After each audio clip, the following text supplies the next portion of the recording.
നമസ്കാരം. A+ വിന്നേഴ്സിൻ്റെ മറ്റൊരു എപ്പിസോഡിലേക്ക് സ്വാഗതം. ഡിസംബർ 11 പ്രത്യേകതകൾ നോക്കാം. യുണിസെഫ് സ്ഥാപക ദിനം.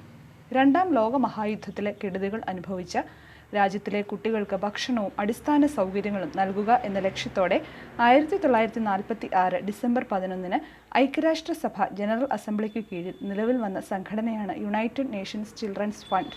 ന്യൂയോർക്ക് കേന്ദ്രമാക്കി ഇത് പ്രവർത്തിക്കുന്നു. ഡിസംബർ 11 ലോക പർവ്വത ദിനം. യുണൈറ്റഡ് നേഷൻസിൻ്റെ ആഹ്വാനപ്രകാരം പർവ്വതങ്ങളുടെ സുസ്ഥിരമായ നിലനിൽപ്പിനായി അവയെ സംരക്ഷിക്കുക എന്നതാണ് ഈ ദിനാചരണത്തിൻ്റെ ലക്ഷ്യം. ഇന്ത്യയുടെ 13ാമത് രാഷ്ട്രപതി പ്രണബ് മുഖർജി ജനിച്ചത് 1935 ഡിസംബർ 11 1969 ഡിസംബർ 11 ലോകത്തിലെ 1-ാം നമ്പർ ചെസ് താരം വിശ്വനാഥൻ ആനന്ദ് ജനിച്ചു. ഇന്ത്യയിലെ പ്രഥമ ഗ്രാൻഡ് മാസ്റ്റർ, ലോക ചെസ് കിരീടം നേടിയ ആദ്യ ഏഷ്യക്കാരൻ, ചെസ് ഓസ്കാർ ലഭിച്ച പ്രഥമ ഏഷ്യക്കാരൻ എന്നീ ബഹുമതികളും ഉണ്ട്.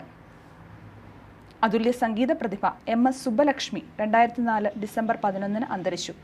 1998 ഭാരതരത്നം നൽകി രാജ്യം സുബ്ബലക്ഷ്മിയെ ആദരിച്ചു. ലോകപ്രസിദ്ധ ഇന്ത്യൻ സംഗീതജ്ഞൻ പണ്ഡിറ്റ് രവിശങ്കർ 2012 ഡിസംബർ 11 അന്തരിച്ചു. മഹാകവി പാലാ നാരായണൻ നായർ 1911 ഡിസംബർ 11 ജനിച്ചു.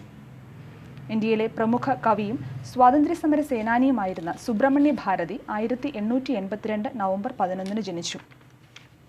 ജർമ്മൻ ഭൗതിക ശാസ്ത്രജ്ഞനും നൊബേൽ സമ്മാന ജേതാവും ക്വാണ്ടം മെക്കാനിക്സിൻ്റെ വളർച്ചയിൽ നിർണായക പങ്കുവഹിച്ച മാക്സ് ബോൺ 1882 ഡിസംബർ 11 ജനിച്ചത്. കേരള സംസ്ഥാന മനുഷ്യാവകാശ കമ്മീഷൻ നിലവിൽ വന്നത് 1998 ഡിസംബർ 11 ഓരോ ദിവസത്തെയും പ്രത്യേകതകൾ അറിയുവാനായി A+ വിന്നേഴ്സ് എന്ന ഞങ്ങളുടെ യൂട്യൂബ് ചാനൽ സബ്സ്ക്രൈബ് ചെയ്യുക. നിങ്ങളുടെ നിർദ്ദേശങ്ങളും അഭിപ്രായങ്ങളും കമൻറ്റ് ചെയ്യുക. നന്ദി.